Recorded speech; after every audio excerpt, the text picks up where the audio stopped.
Ah, yes, the wonderful arm brace. So here we go.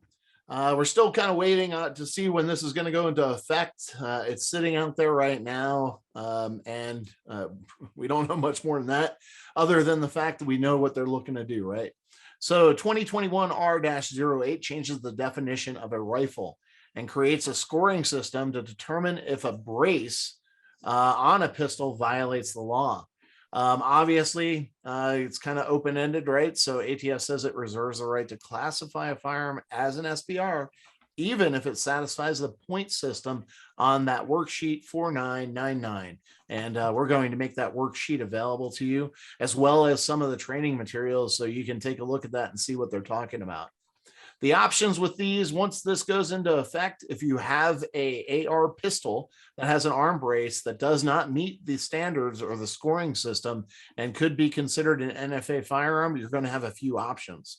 So the first option is any manufacturers that received classification previously regarding any firearms they manufactured can resubmit to FITB for evaluation.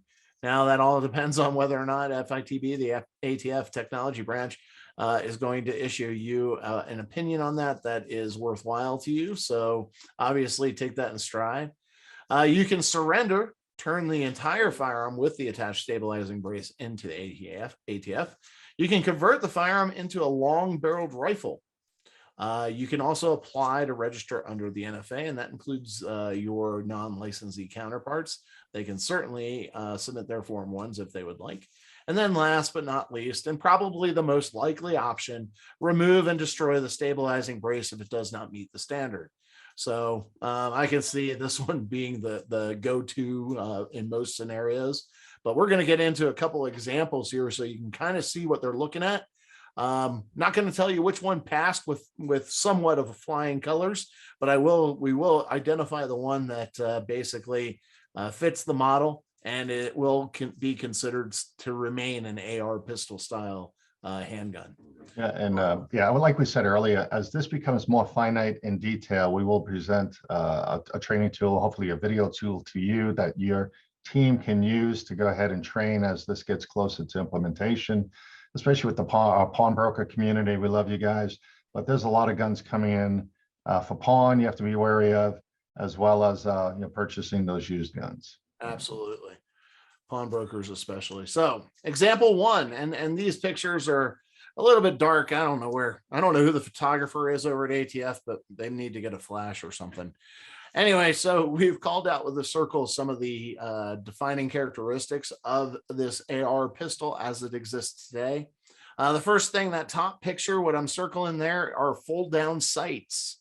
And basically the scoring system on the fold down sights actually tells you that this firearm could potentially be shouldered.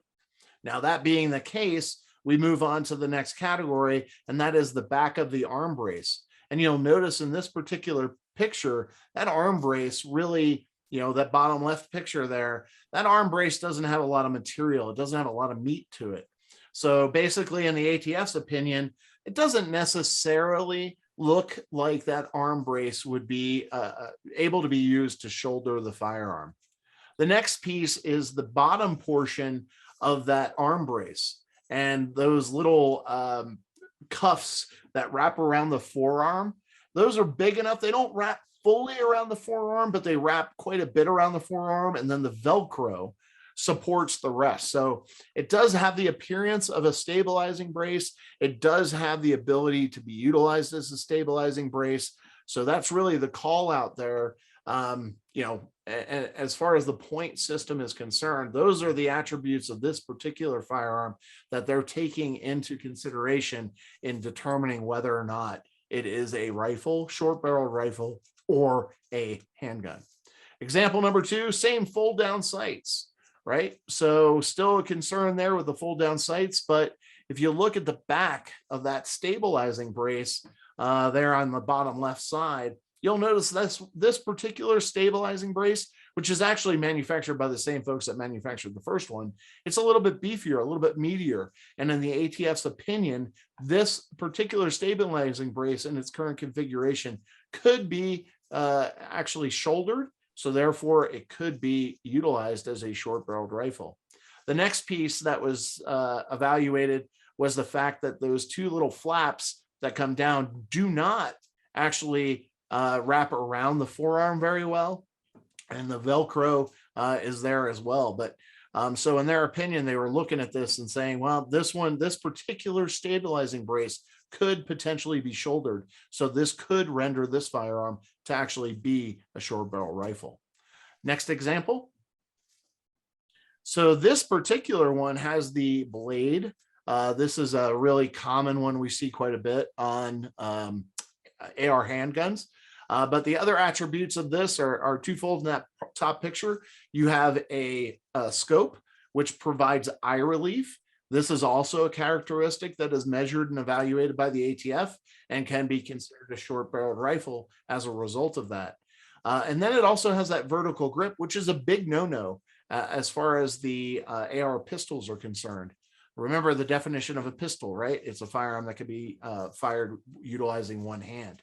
So the next piece is they evaluated the stabilizing brace in the back of it, and they determined that the blade does not offer enough material where the firearm could be shouldered. So it actually scored lower points as far as that's concerned.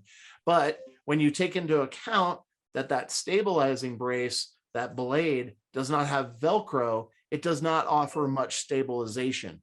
So you actually lost points for that because of the fact that it does not have that Velcro. So you have some characteristics of this particular firearm that definitely make it leaning more towards being a short-barreled rifle. All right, so the winner of the three examples provided was example number one. Even though it had those fold-down sights installed, the determination was made that this particular stabilizing brace met enough characteristics that this firearm was not intended to be shoulder fired. So therefore it remains an AR pistol. So these are the things that you need to be taking a look at, especially you pawnbrokers and any FFL that has these firearms in inventory. These are the various characteristics that you really need to be taking a look at as far as your inventory is concerned and your pawn inventory is concerned. And what I would tell you to do, obviously, you can certainly reach out to us. You can text us pictures. But if you're taking these firearms in or you have them in any configurations on your showroom floor, make sure that the attributes of those configurations do not push you into a category of displaying an NFA firearm or an SBR. All right. There's a lot to be looked at with this. So just pay attention. And as always, if you need to, reach out to us and we can give you some help on that.